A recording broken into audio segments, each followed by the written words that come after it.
Hello guys, Omni here. I want to talk to you guys a little bit about a film I watched this week called Adventure in Space and Time. This is essentially a docudrama about the creation and beginning in the early years of Doctor Who. And it was a really fascinating watch. A lot of the stuff going into this I actually already knew just from myself researching, the past of this show and stuff like that. A little bit of tidbits that I really didn't know until watching the film was that the original producer was the first female producer in Britain, and the first director was the first Indian director in Britain as well, in the UK. And it was really fascinating how this all really got up and started and all the hurdles that they had to go through to actually get the show up and running.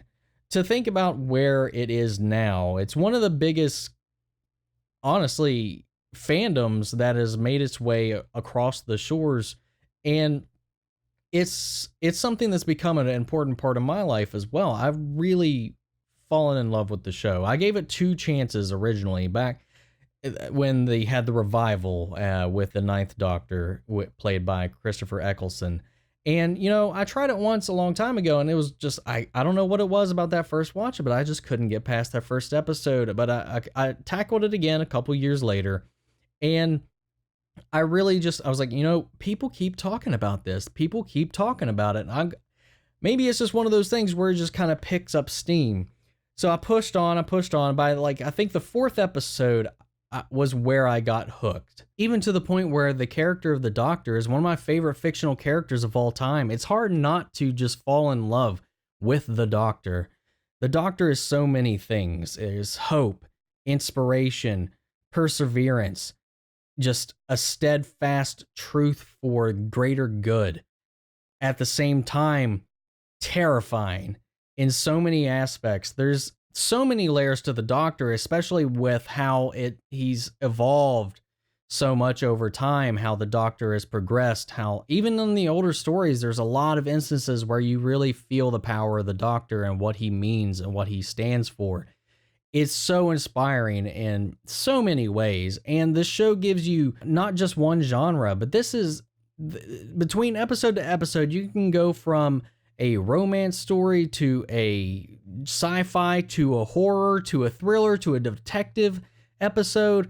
There's so many genres, and this show, I feel like, if given the chance, there's an episode for anybody. I think there's an episode of Doctor Who that will resonate with almost anyone, and that's really why I think the show has stood the test of time for so long, and why it's still held so near and dear in so many people's hearts.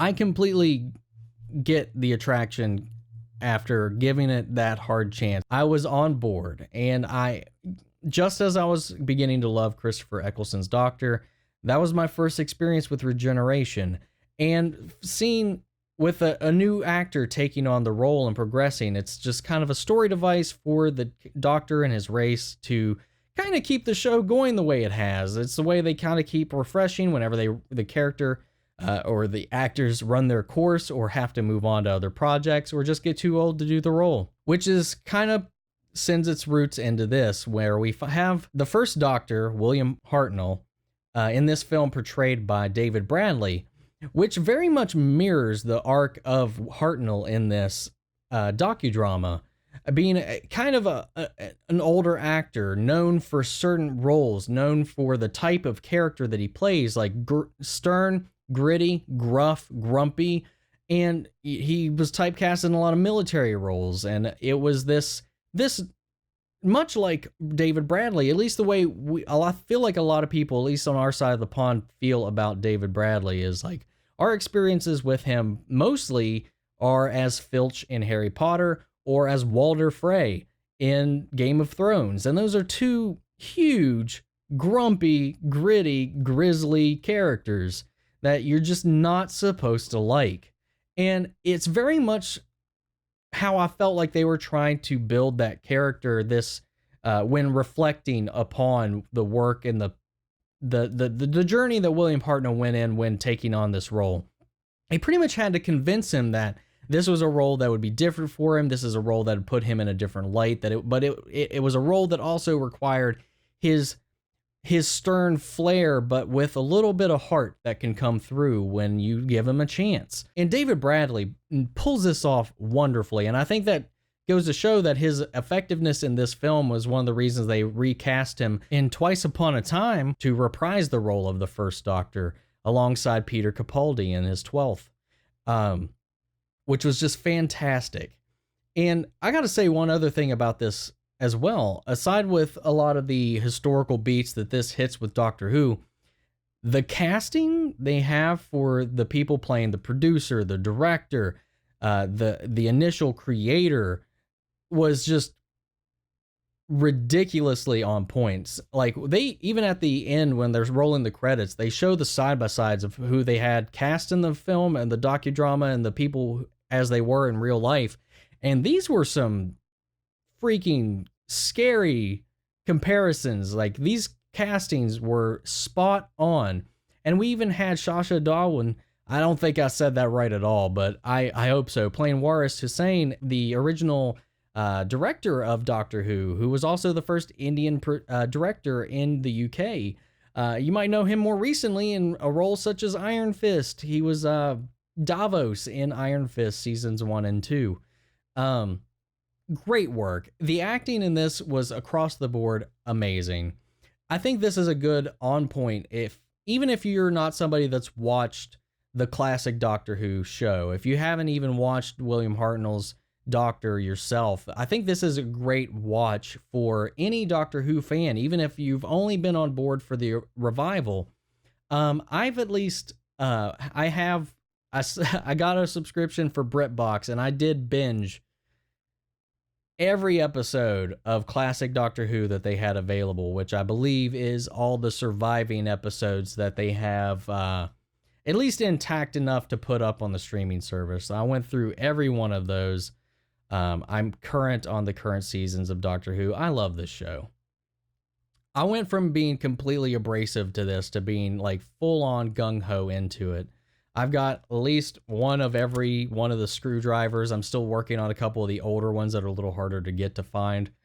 I love it. And you know, going into this, watching it from that perspective, like, even if, like I said, if you haven't seen the classic shows, there's a lot to appreciate in this completely. There's so many callbacks, so many things that you'll recognize even as a modern fan. And if you are somebody that has watched the original run, if you've watched the classic Doctor Who episodes, there's a lot of things in there that you'll really pick apart and catch on that are just little treats, little special treats. But this really shows the growth and the start and the troubles that the show just got getting off its feet. And I think it really goes to show that they really put their jobs on the line for something that not very many people had any faith in, and it's become one of the largest fandoms out there as far as television shows goes. It's amazing. It's hilariously awesome all at the same time that something just as silly as this, when you think about it, is so near and dear to so many hearts. And I think this is what this documentary, this docudrama really nails, is that the heart. It really shows you the effect of being a fan of this show, what it meant to the people that created it, the legacy that it leaves behind. At this time when this aired, I believe Matt Smith was still the current Doctor, because he makes a cameo in this film as well. And it's just like, it just tugs right at the heart, man. Like, it's sad. A lot of this is not a happy movie. It leaves on like a hopeful note, but this movie is about the drama of the start of this show, about everything that these people lost, these suffered, gained at the same time, and how attached they all came to be and how ingrained this became into a lot of people that were involved.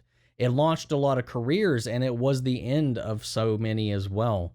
And I think that's where this really executes on all cylinders. One complaint I might have about it, just as a nitpick, is the pacing's really weird. It is very fastly paced. It is going through a lot of Doctor Who history in a very short amount of time. I believe, if I'm not mistaken, I think this was originally aired as a special on the BBC. It only runs with credits, I believe, about an hour and a half, an hour and 29 minutes, something along those lines. So they really kind of pushed through all this stuff, but I don't feel like any of the emotion was lost on it. I don't feel like the pacing aside, the point was the emotional impact. It was to get across the feeling, the care, the love, and the pain that really went into making the show and turning it into what it is, and how it really built its legacy off of some tragedy, some true tragedy, is pretty much had ingrained a core concept of the show is purely the result of just some ill events that occurred in some of the people's involved life. If you don't know the story, if you don't know what happens, and you haven't watched this at all, I highly recommend this. If you are, that's why I'm not going to spoil it. If it's not something you've looked into, if you're a Doctor Who fan, watch this movie. Watch this docudrama. It's a good little watch. There was not a problem I had with it aside from the pacing, and that's only from an objective standpoint. That's just me trying to give it like a balanced opinion. I think this it was very accentuated. It was very exaggerated in some of the things that it was trying to tell. At least romanticized in a ways how some of the events probably went, mostly due to that pacing as well. But everything else, it executes the core of what it's trying to do, and that's deliver this the feeling and the care and the love, like I said, about Doctor Who and what it really means to be a Whovian. It's really great. I love it. I love it to death. It made me so sad to watch it. Sad, happy, just all of the emotions run through the gambit in this little film, man. This little TV docudrama. And it's just, I can't understate how much of a must watch I think this should be for any Doctor Who fan. I don't really know what else I can really say about it. I don't want to go into too many details, like I said, about the story, the structure, if you don't know the story, because if you're a Doctor Who fan and you haven't seen this, do it. Do your homework. Go check it out. Not seeing it doesn't make you any less of a fan, but I think this is just a nice little supplementary thing, especially since we're between seasons, to just kind of fill in the gaps. Appreciate the history that came before it, and you know, it's a man, I love it. I love it so much. I don't know what else to say. So I'm going to go ahead and pass this off to you guys. Let me know your first Doctor Who experiences. Let me know what Doctor Who means to you down in the comments. Let me know where your entry into the series was. Let me know what your favorite moments were, your favorite doctors. Let me know all of that down in the comments, and we'll carry on a conversation after the video. And that's it for now, guys. If you like this video, make sure to like, comment, subscribe, support the channel. If you didn't like it, also let me know what you didn't like down in the comments. And I'll catch you guys in the next video. And remember, laugh hard, run fast, and be kind. Take care, everybody.